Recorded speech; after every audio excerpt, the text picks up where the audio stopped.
This old guy DIY video has to do with the technique that I use to convert a carry-all for a 3-point tractor into a trailer mover. So I had this carry-all sitting around and I saw that these holes were about 6 inches apart, and I had some 4-inch muffler clamps in the barn. So I came out here with a step drill and I drilled holes 4 inches away from the last hole that was already in the carry-all. And on this side, you can see how that muffler clamp's going to fall in there. I picked up this hitch assembly at a local auction for $5, and the only characteristic I was looking for is I had measured and it was 32 inches from the outside of this leg to the outside of that one. So I wanted something at least 32 inches long. This hitch fit the bill, so now I'm just going to put the muffler clamp on each side to hold this thing so it's centered. I'll tighten up those bolts, and for $5 in 7 minutes, I'll have a new trailer hauler that I can put on the back of the tractor.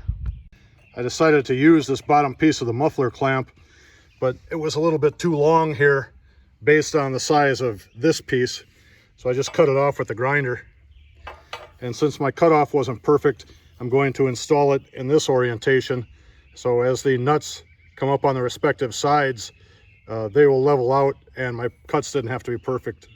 I determined that if I cut this piece off just above that second spot weld, it would work well for my application. This is what the underside of the muffler clamp looks like. You see I flipped it over so the square side was against the carry-all, and that way whatever variance I had from an imperfect cut can be accounted for when you tighten up these nuts. This is what the second side looks like. This is what the finished product looks like. So when I want to use that thing as a carry-all, it's just a matter of loosening 4 nuts, and in the meantime I can put any hitch that I like into the back of this thing.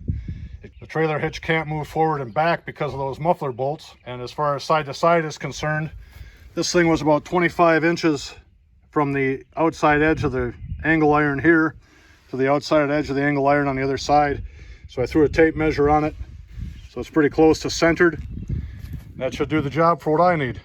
I hope this idea helps you, and thank you for watching.